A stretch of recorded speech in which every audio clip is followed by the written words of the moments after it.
think that it is to be taken as an effort to, like Sam Altman says, influence the process that OpenAI is going through, which is a process that Elon Musk has said he opposes, right? He's separately filed this lawsuit saying that OpenAI was unfairly converted into a for-profit company. Meanwhile, Sam Altman now is trying to raise additional funds, trying to expand what it's doing. And Musk, of course, operates a competitor. I do think there probably is a price under which Elon Musk would be interested in owning OpenAI. Now, that would raise all sorts of questions. So it feels like a not totally serious offer, but also not entirely a joke offer either. So, Rachel, come on in on this. What else have you learned since it broke? And is it a real offer? Has anybody seen the offer or heard from an investment banker about the offer? What do we know?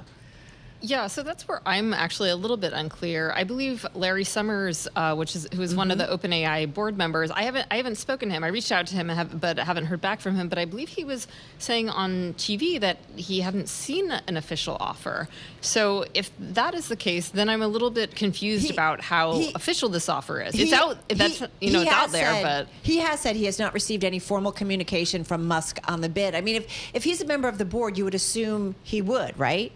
Well, you would, because the statement specifically said that they sent this bid to board members. So if a board member hasn't gotten it, then what does that say? Where's the bid? Show me the bid. Yeah.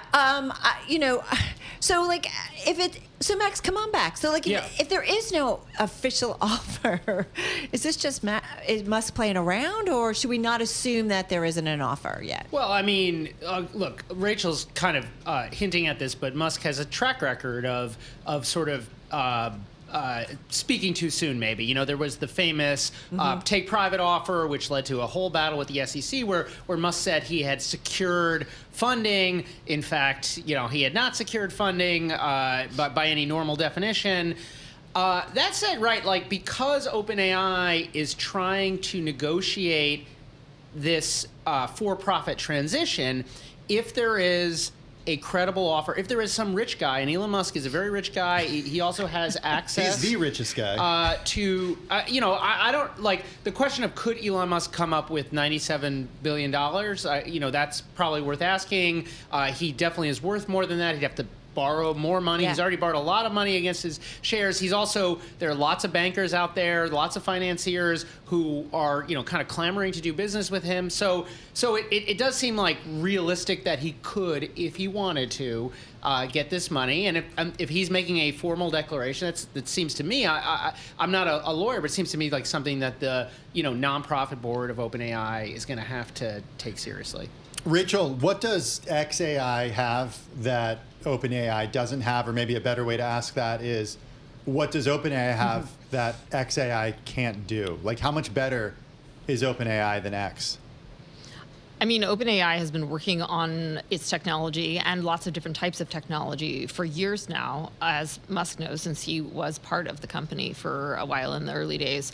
It also has huge mind share, huge attention share. It has a reputation as a somewhat consumer-focused company for an AI company, which a lot of the other AI companies do not have that. They have actual users and actual revenue. There's just a lot of attention focused on this company. X, meanwhile, has done a bunch of work in a reasonably short period of time, but it's not super clear where they are in terms of developing their technology to, say, the next level. Like Grok 3, I think, is the one that people are anticipating right now.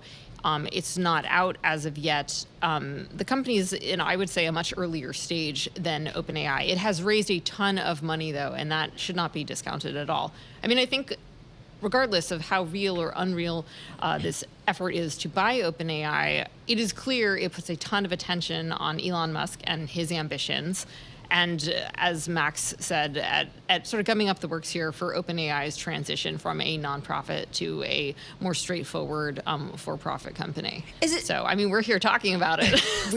Yeah, day two, actually. Is it important, and let me pose this to you first, Rachel, and then pull in Max on this, but I mean, the interview that our team on the ground did at the AI summit over in Paris in France, that Sam Altman said, when asked about Musk and maybe why he's doing this, well, probably his whole life is from a position of insecurity. I feel for the guy. Altman added that he doesn't think Musk is a happy person. It's important that we understand. I mean, do these two guys really, really dislike each other? I mean, is it important to understand the relationship between the two as we try to figure out what's going on here? I think it's important to understand it, but I also think it's a bit tricky to understand, at least as an outside observer. I mean, we've gotten some hints about it, specifically from some of the emails that OpenAI released last year as part of the court fight between Elon Musk and OpenAI. And it sounds like in the early days they had what seemed like a pretty good relationship, and then things just became acrimonious. But you also see Sam saying publicly things that are still pretty supportive of Elon, or almost sounding like kind of wistful, like he wishes things were better between them. So, I mean, I think the feelings that at least Sam has for Elon seem pretty mixed, and they're not all bad. They're certainly not all bad feelings.